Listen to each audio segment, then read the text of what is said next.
దేశమంటే మట్టి కాదోయ్ దేశమంటే మనుషులోయ్ అన్నాడు గురజాడ అప్పారావు. అయితే ఆ మనుషులు ఎసొంటోళ్ళైతే ఆ దేశానికి అట్లాంటి పేరు వస్తుంది. ఓ దేశంలో ఉన్న మనుషులు బాగా పనిచేసేటోళ్ళైతే దానికి పనిగల్ల దేశం అనే పేరు వస్తుంది. సోమరిపోతులు ఎక్కువ ఉంటే పని దొంగల దేశం అనే పేరు వస్తుంది.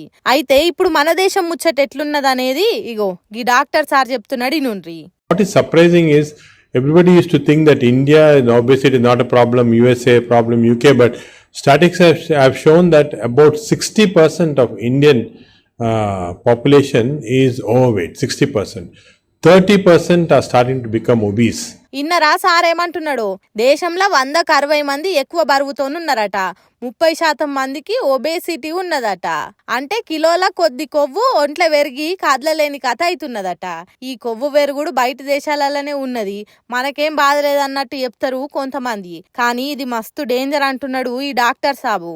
అంతేకాదు ఇంకేమంటున్నాడో కూడా ఇనుండ్రి. The IT workers here around the high-tech city, 80% were overweight, 80%, which is very significant. So people are not taking this very seriously. It's very important to take it seriously. ఇన్నరా, Hyderabad లో కంప్యూటర్ కట్కలు వస్తే సాఫ్ట్వేర్ జాబ్ చేసేటోళ్ళు 80% మంది ఎక్కువ బరువు ఉన్నోలేనట. ఆ బరువు ఏమైతుంది, ఏం కాదులే అన్నట్టు వదిలేసే ముచ్చట కాదట ఇది. చాలా రోగాలు ఎక్కువ బరువుతోనే ముడిపెట్టుకొని ఉంటాయట. ఆ బరువే మనుషులను మూలకు పడేస్తాయట. అందుకే సార్ ఏమంటున్నాడు చూడుర్రి. It becomes also a national problem and program. So in this context, obesity becomes very important, and I think it's ఎక్కువ బరువు ఉండు వచ్చిరాని రోగాల పుట్ట తీరుగా మనుషులు అవుడు అలా సొంత ప్రాబ్లమే కాదు, దేశ ప్రాబ్లం అవుతుందని అంటున్నాడు.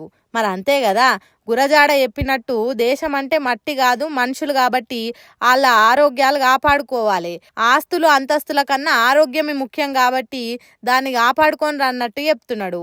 హైదరాబాద్లో ఉన్న గ్యాస్ట్రో ఎంటరాలజీలో పనిచేసే పెద్ద సారు నాగేశ్వర్ రెడ్డి. మరి ఈ సార్ చెప్పింది పబ్లిక్ బరువు తగ్గించుకునే పని ఏదన్నా చేస్తారో, ఓ ఇసొంటి ముచ్చట్లు బొచ్చడిన్నాం మాకేం కాదు అని ఇంకింత బరువు అవుతారో అనేది ఈ వార్త చూస్తున్నోళ్ళు ఇష్టం, దేశ పబ్లిక్ ఇష్టం ఇక.